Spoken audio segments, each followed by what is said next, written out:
తెలుగు రాష్ట్రాల్లో మొట్టమొదటిసారిగా 5 సెకండ్లలో గుండె స్కాన్ చేసే టెక్నాలజీ. అత్యుత్తమ ఇమేజింగ్ కొరకు 640 స్లైస్ సిటీ స్కాన్ ఇప్పుడు మెడికవర్ ఫైనాన్షియల్ డిస్ట్రిక్ట్ లో. అందరికీ నమస్తే, వెల్కమ్ టు క్యూ న్యూస్. నేను మీ రాము. కాల్పుల విరమణ ఒప్పందంతో ప్రపంచ మార్కెట్లో ఊరట కనిపిస్తుంది. ఇరాన్పై ఉద్రిక్తతల నేపథ్యంలో అమెరికా అధ్యక్షుడు డొనాల్డ్ ట్రంప్ తీసుకున్న తాజా సీజ్ఫైర్ నిర్ణయం అంతర్జాతీయంగా చమురు మార్కెట్ను కుదిపేసింది.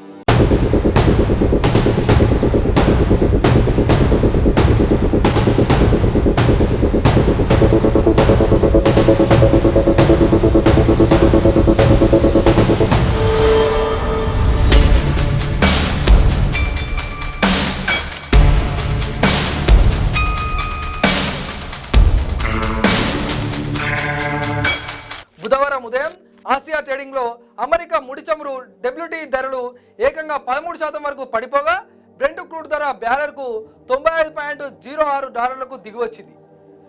చమురు ధరలు ఒక్కసారిగా పడిపోవడంతో అమెరికా మార్కెట్లో ఉత్సాహం నెలకొంది. డౌట్ ఫ్యూచర్స్ సుమారు 900 పాయింట్లు ఎగబాకి పెట్టుబడిదారులకు ఊరటనిచ్చాయి. మధ్య ప్రాంతంలో ఉద్రిక్తతలు తగ్గే సంకేతాలతో గ్లోబల్ మార్కెట్లు సానుకూలంగా స్పందించాయి. ఇక ట్రంప్ ప్రకటించిన సీజ్ ఫైర్ 2 వారాల పాటు అమల్లో ఉంటుందని తెలిపారు. గతంలో ఇరాన్పై కఠిన హెచ్చరికలు చేసిన ట్రంప్ ఇప్పుడు తాత్కాలిక విరమణ ప్రకటించడం అంతర్జాతీయంగా చర్చనీయాంశమైంది.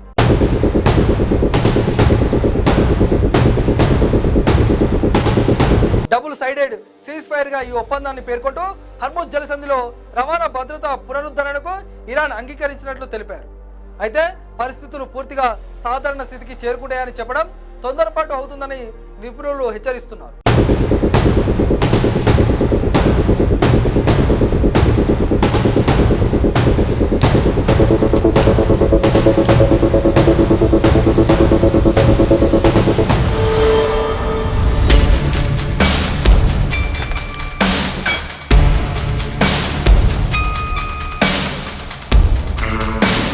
West Pak bank commodity research head Robert రెన్నీ మాట్లాడుతూ చమురు ధరలు తగ్గినా మార్కెట్లో అనిశ్చితి ఇంకా కొనసాగుతుందని స్పష్టం చేశారు. మొత్తానికి ట్రంప్ సీజ్ ఫైర్ ప్రకటనతో తాత్కాలికంగా ఉద్రిక్తతలు తగ్గినా మధ్యప్రాంత పరిణామాలు ఇంకా గ్లోబల్ మార్కెట్పై ప్రభావం చూపే అవకాశం ఉందని విశ్లేషకులు చెబుతున్నారు. అధికారులు మీ సమస్యలను పట్టించుకోవట్లేదా? నెలల తరబడి మిమ్మల్ని ఇబ్బంది పెడుతున్నారా? మీ సమస్యకు ఎవరు స్పందించడం లేదా? అయితే ఆలస్యం చేయకుండా వెంటనే క్యూ న్యూస్ కు కాల్ చేయండి. సంప్రదించాల్సిన నెంబర్లు 8143001981. మీ తరపున మేం బాధ్యత తీసుకొని మీ సమస్యను అధికారుల దృష్టికి తీసుకెళ్తాం. పబ్లిక్ వాయిస్, సామాన్యుడి ప్రశ్నాస్త్రం ప్రతి గురువారం ఉదయం 11 గంటలకు మీ క్యూ న్యూస్ లో.